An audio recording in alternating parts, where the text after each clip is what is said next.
Alright, welcome back. This is M-Dog, and we are trying out 7094. I've been hearing that at 15 clip, people have been doing alright in this spot. So I thought we could give it a try as the thunder rolls outside. We'll see how this goes. And hopefully before we catch a fish here, let me get out my third rod.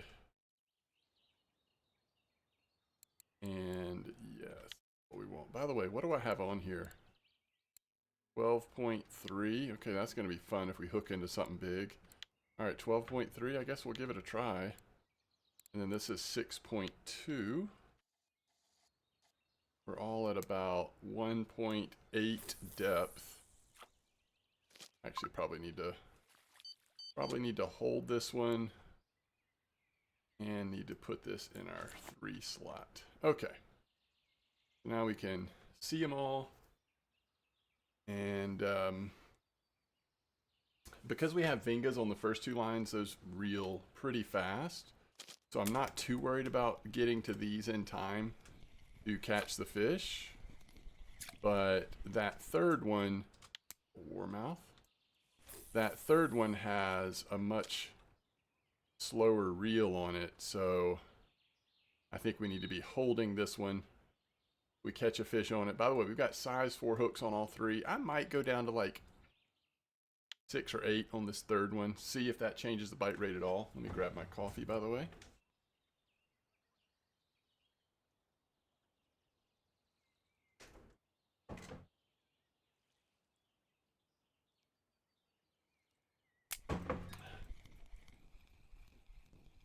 I need to watch the other 2 while we reel in this fish.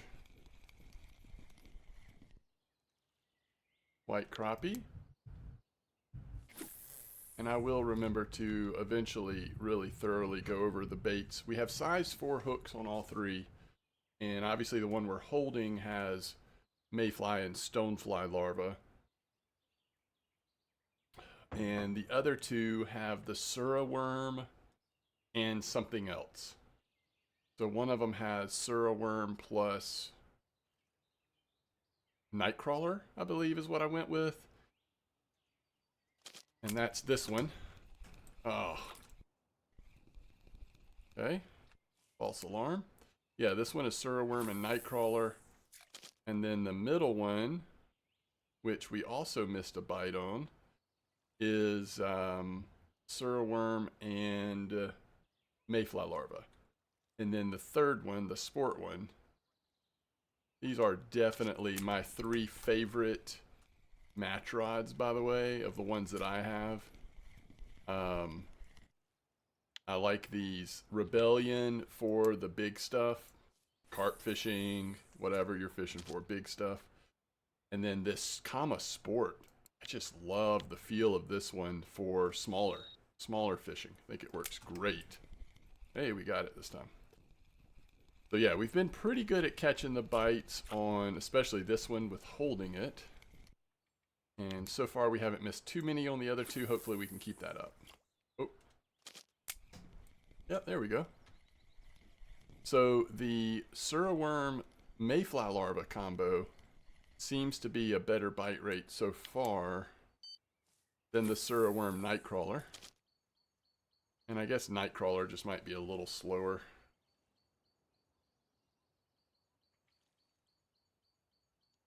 This is where I really like the expensive rod pod, because it, even for the match rods you're not holding, you sometimes get that hint, that clue that a fish is coming by the beeps it makes.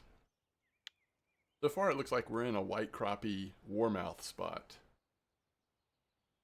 We'll see if that continues. I'm tempted to go even bigger hook on the first 2 and maybe stay at size 4 on this one. Because I believe with the nightcrawler and the surra worm, wow. This is the one frustrating thing about float fishing at elk. I like that the fish Here, let's just do it. Let's go up to, I guess, to 2. I like that the fish don't nibble a lot. They pretty much just take your float under. What I don't like is you get so many, no matter what type of fishing you're doing, float, spin, whatever, you get a lot of false alarms where it seems like a fish is on, and then it's just gone. Not the like full FGA, it's just gone. So we need to possibly think about putting a bigger hook on the first one too. We changed the hook side on the middle one, but might want to do that with the first one as well. Next fish, if I can remember. Look how much slack is in this one, by the way.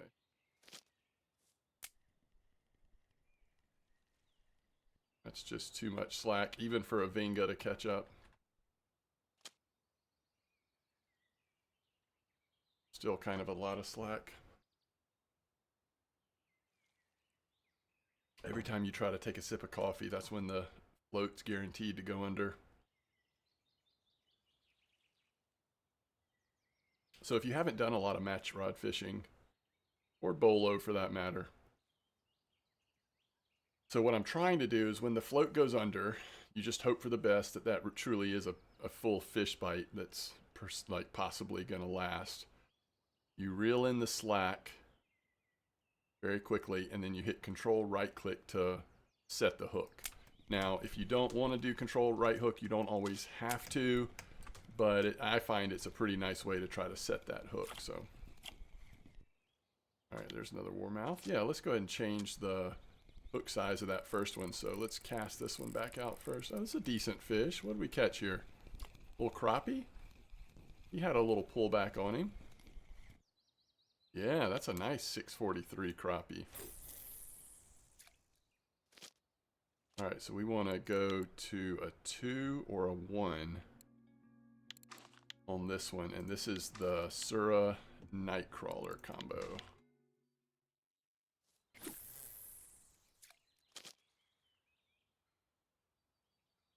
Okay. Fishing continues.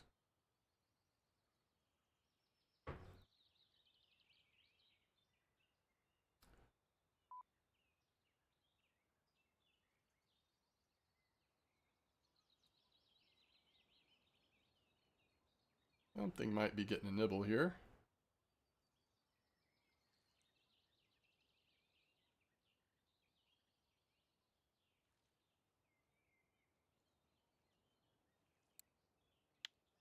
Not been bad so far. What are we at? 6 minutes? Pretty good bite rate. Now we did just go bigger hooks on 2 of our setups, but pretty good bite rate. Mostly decent fish. Just 1 non-marker.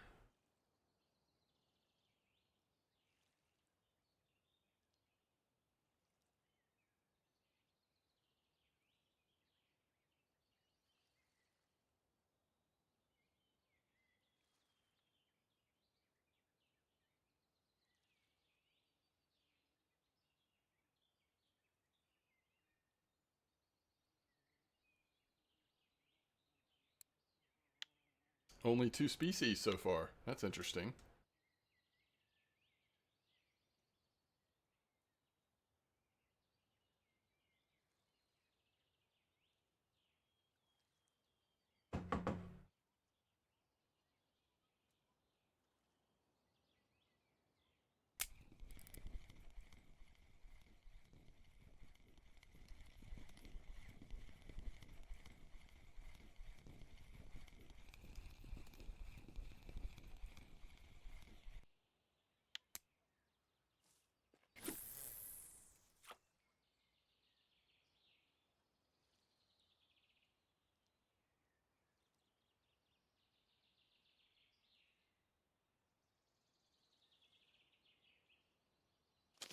It's like it's moving and going up and down. We better go ahead and pull that one.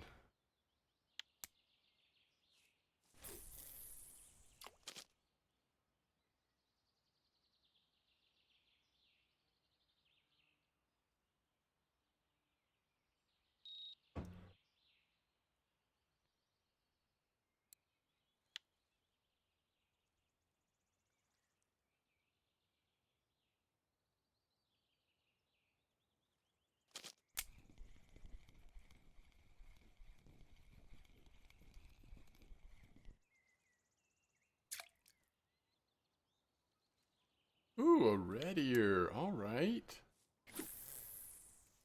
Right. Excited about that.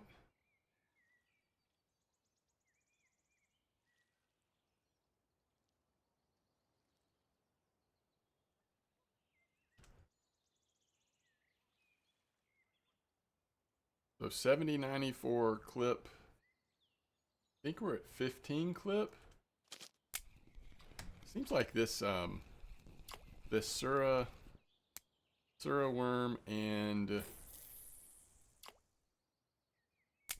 mayfly larva setup is a really nice bite rate.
That is a small warmouth there.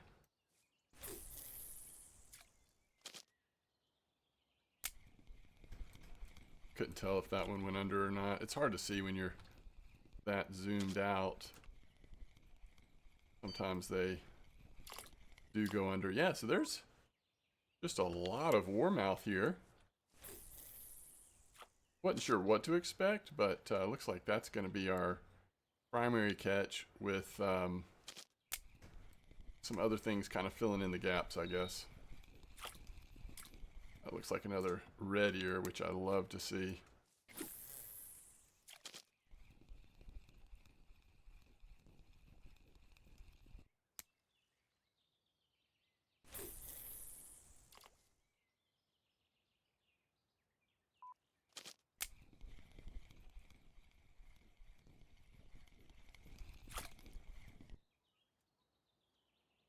And our first bluegill. It's always interesting, like in some spots you catch so many bluegill, and then sometimes you find a float spot where they're not as active, but they still typically are like bycatch. I mean, you'll still see them every once in a while. Almost no matter where you're fishing, I think.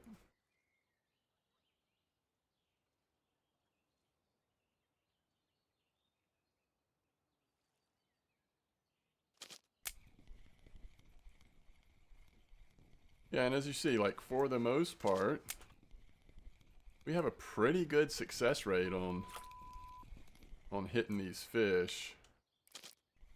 Just every once in a while you get one of those. Oh, no, I think good. One of those that don't actually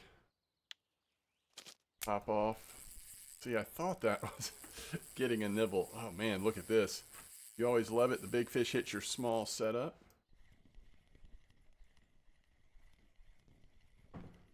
Well, it gave a little bit of a fight there, and now it's kind of just giving in, huh? So I'm not shift reeling. I'm not using the right mouse button. We're just trying to stick with it and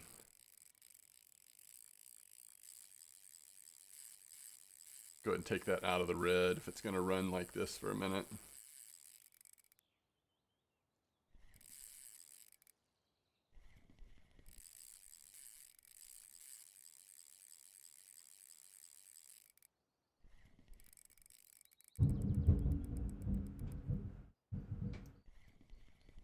So did we get a bigger species, or did we just get a really nice size of the species that we've been catching?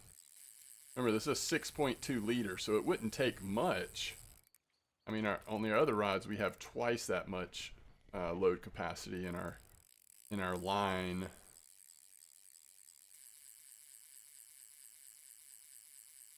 We only have 77 meters here. We could be in trouble.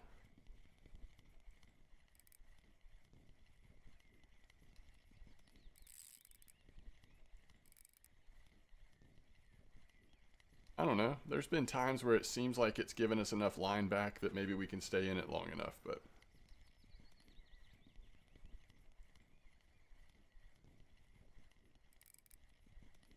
it's trying to get control back, isn't he? I guess I'm going to just leave it up in the red, so we're putting maximum strain on this fish. Maybe we wear it out before getting spooled. I don't know.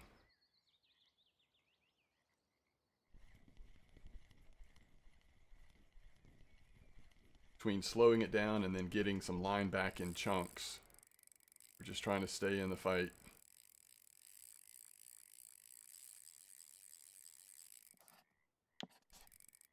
I guess the one thing I would say is we don't want it to go too far left.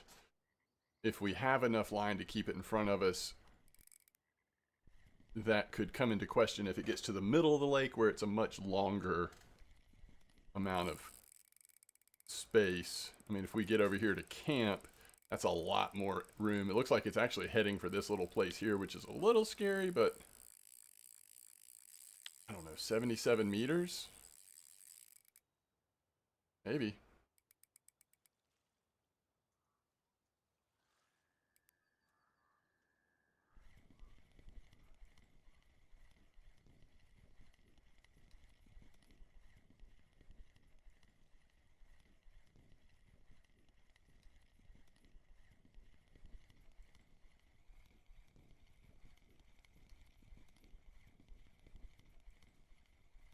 We have turned a corner with this fish. At the very least, we've gotten a lot of line back, so our chances are looking a lot better. Now we have surfaced the fish. It's going to have a little bit harder time getting as much strength against us now, being at the surface. I am shift reeling, just trying to bring it straight in. So a little more of a chance it could do a head twist and pop off, but we're just going to take that chance. Cannot wait to see what species this is. If we can get it close enough. Gotta be some kind of bass, right? With how this thing was fighting. Or a drum. I guess a drum is the other option, huh? Yeah, that's a nice little drum. That is a nice little drum. Okay.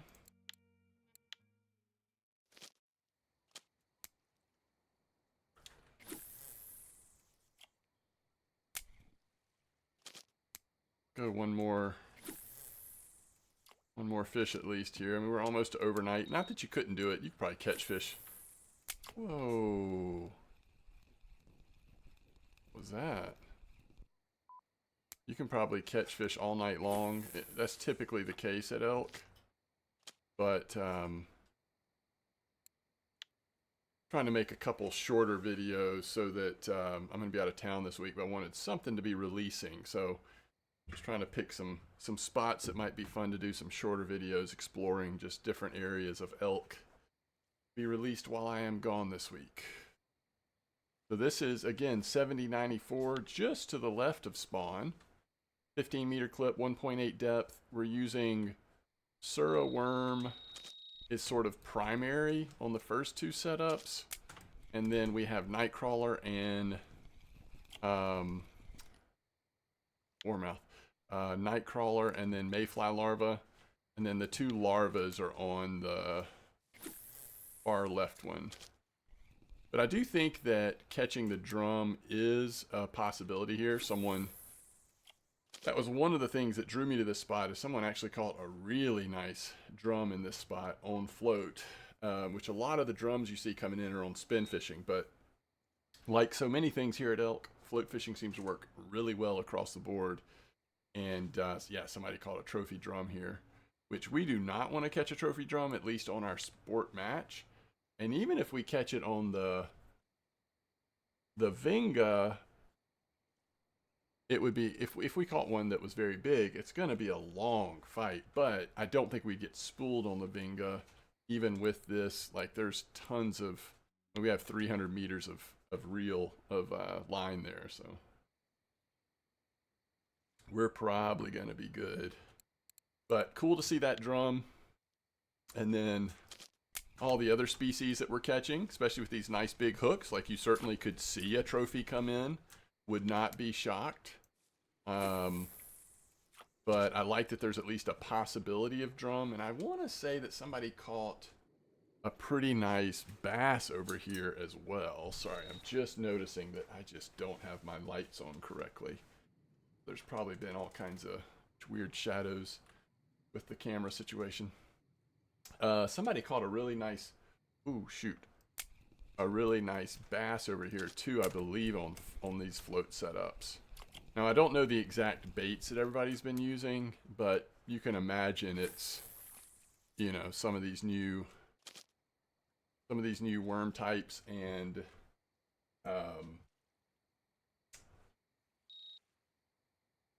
the larvas seem to be working really well. Yeah, somebody had a real nice spotted bass in this spot. That's what I was remembering. All right, we got to watch those very carefully. I think yellow is the first one, and that means red is the middle one. Was that a bite? Maybe not. I don't know. Again, as soon as you're not zoomed in, the shadows and everything. Well, that took forever. The shadows and everything mess with the float so much that it's just really hard to tell. That was so cool. Did y'all see that? We just left that fish sitting at the surface.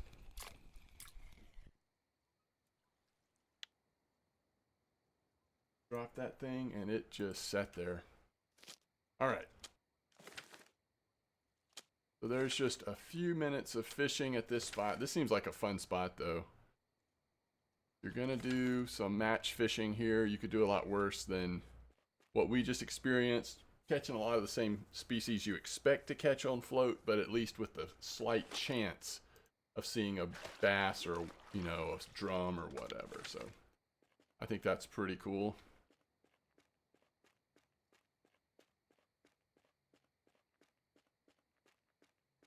And we're at 73 silver, so that's some quick silver. Quick silver.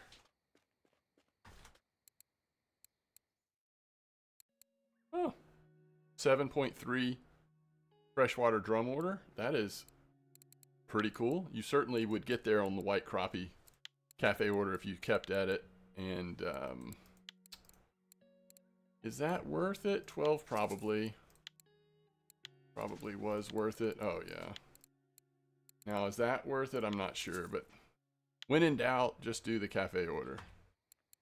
If you don't feel like testing it and finding out for sure, just do it.